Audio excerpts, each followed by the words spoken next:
welcome to the Omololu Consulting podcast. This is episode 13, and we're very, very happy today to have Mr. Greg Prudhommeux from NextStep here in Shanghai, China. Greg, thank Hi. you so much for being on our Nice to meet you. Excellent. Okay, today, Greg, we really just want to talk about business and entrepreneurship, starting, of course, here in China and having the same principle everywhere else. First of all, NextStep. Tell us a little bit about NextStep. So first of all, NextStep started in 2007 actually, and the idea was really to help entrepreneurs to connect with each other. Okay. We started because me and my partner back then, we were both struggling on getting network, and you know, network is important in China. Yes, It's what we call the guanxi. Yes, exactly. And we decided that back in 2007, actually, there was not so many people doing this kind of thing, and we decided to bring people around one location and start to exchange not really business, but more about ideas and tips on, okay, who is your accountant, who is doing your website, how do you do this, how do you manage your team? You know, it was really about exchanging ideas. And at that time, it was really about connecting people. We organized a lot of events from 2007 to 2010. Then my partner Joe Constanti and I, we both went to more corporate in order to learn more things. And we decided in 2015 actually to come back to it because we still believe that entrepreneurs are struggling in China to find the right information. But now we decided to become a little bit more on the education side because it's not more about connecting people anymore. It's really about teaching, educating, and bringing workshops on very, very specific topic on hard skills and soft skills to help them get better and learn a few things on doing business in China. I see. Of course, my immediate question as a follow-up to that, follow-up to what you said is, how do you, I mean, you're French, how is it or how does it work for a foreigner working in China to develop and create networking platforms here? Actually, I have this question a lot because I do have an extensive network here in China, and I've been working hard on that. I've been here for 11 years now. So arrived here in 2006, 2005, I was in Hong Kong. So you're a pioneer of sorts. Yes, exactly. And it's really about, first, it's trying to not exclude any community because when you do something, it's not about being French working with French or being foreigner working with foreigner. It's really about trying to include everybody, not linked to a nationality or a community, but more linked to an industry or some kind of segmentation in terms of business. So for me, right now, I've been targeting entrepreneurs, and entrepreneurs, they don't have nationalities at the end of the day. That's so true. Exactly. And because of the last few years where a lot of Chinese companies, they tried to copy what was happening in Western countries in terms of startup or projects and everything. So Chinese entrepreneurs, they were looking for foreign talents, but foreign talents, they were looking at entering the Chinese market, and they also need the Chinese resources. So that's a good way to bring everybody together. And at the end, my business partner also was American. I'm French. Now I'm working a lot with the African community and also with the Asian community in general. So for me, it was all about bringing a lot of people together.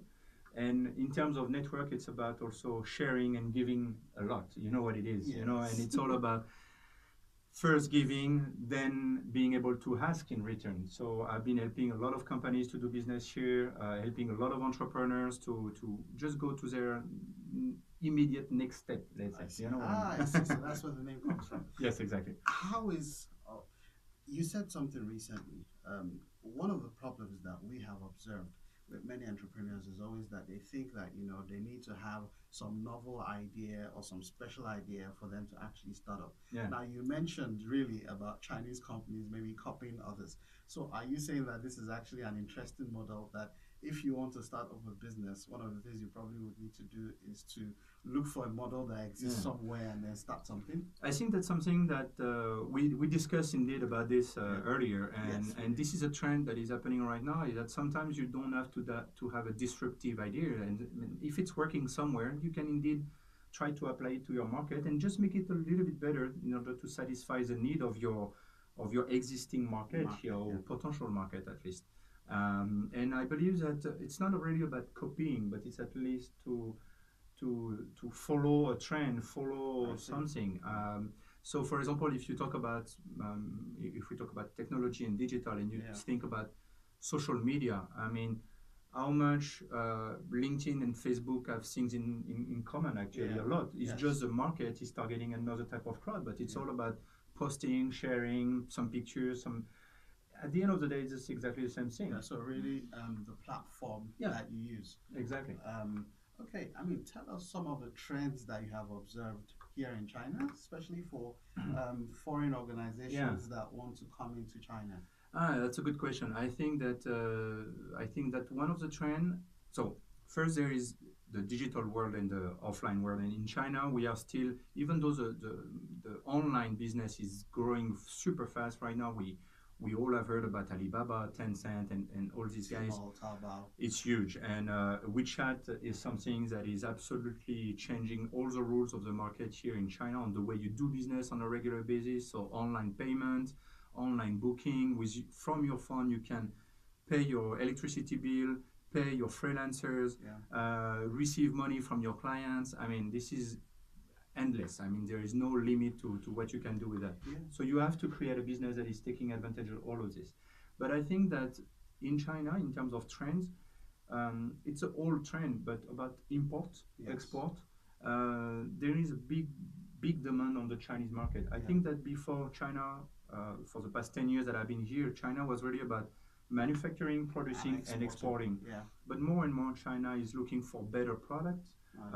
The market, I mean, at least the consumers are getting more and more having sophisticated. Yes, they have more money as well. Yes. So they want better products, especially in the food industry, for example. So they are looking to have better product coming from Europe, from South America, from the US, from Africa, everywhere, because they have the money to hit better product. Yeah. And this is a trend that is not stopping. I think that China will. In some areas is already not producing enough for themselves, so they have to find the resources to feed all these people. Food industry is one of the big things. After the food industry goes online as well, so you have more and more retailers that are selling through WeChat whatever product you can have, actually, and it's actually at least it's easier now to do a business, to create a business. You come here with an idea. I think the barrier entry of doing a business here in China is lower. The regulation is much more flexible. It's flexible, but it's clear, because before it was flexible, but you didn't know anything, and it was very difficult to understand if you can do that or you cannot. Now, it's let's say that there is more explanation. Let's say it's clearer. Because it sounds more like e-commerce is booming. Oh, yeah. The research that we have shows that there are over 200 cities and over 300 million people with disposable income of $20,000. The middle class, and more, the middle class. And 300 million people is probably the size of the United States already. So there's huge demand, and many of them are ordering for these things via e-commerce. Yes. So e-commerce is booming. Payment systems are relatively easy, especially using WeChat, Alibaba, and some of these other things. That's great. So again, you already described for us how people who are coming in here can grow. You told us the trends and all. What other thing do you think people need to know, especially as regards networking and connecting people together? I think that there is still a very big gap between the different, let's say, between the foreigners and Chinese local people. There is a gap in terms of culture, obviously. Language is absolutely also complicated. You have to, I think there is no other way now. If you are an entrepreneur and you are bootstrapping as much as possible, whatever business you are launching, I mean, having some basic Mandarin is a must, because otherwise, an assistant now in China is getting more and more expensive. So if you need just a random assistant or a freshly graduated student that can speak your language, or English at least, just to do, this kind of letter or receive the bills or doing some payment, I mean, this is something that you can save. It's a cost that is getting more and more important. So I would say that there is this gap that is still complicated also in terms of networking, because at the end of the day, in order to trust people to do business with, you need to be able to understand each other. And if you are looking for investment, if you want to do a joint venture with a Chinese partner, that is sometimes the key to the success of your business is depending on what you do, you will need a Chinese partner to open doors, to reach out to a different kind of market, and also simply to get out of Shanghai, because Shanghai is not the whole China. The 300 million people you were talking about. I mean, they're spread across about 200 cities. Exactly. So you need help for this. It's very complicated. And the same thing is that if you don't speak the same language, at least, how are you going to trust each other? How are you going to create the relationship that will make it possible to say, okay, I'm going to give you money and you're going to help me opening doors, or you're going to give me your business and I'm going to help you opening doors. Very complicated. I see. Well, I guess both of you go get drunk. This is the way that Chinese do it, and French do it as well. Anyways, wonderful speaking with you once again, Greg. Thank you very much so much. Thank you. Nice.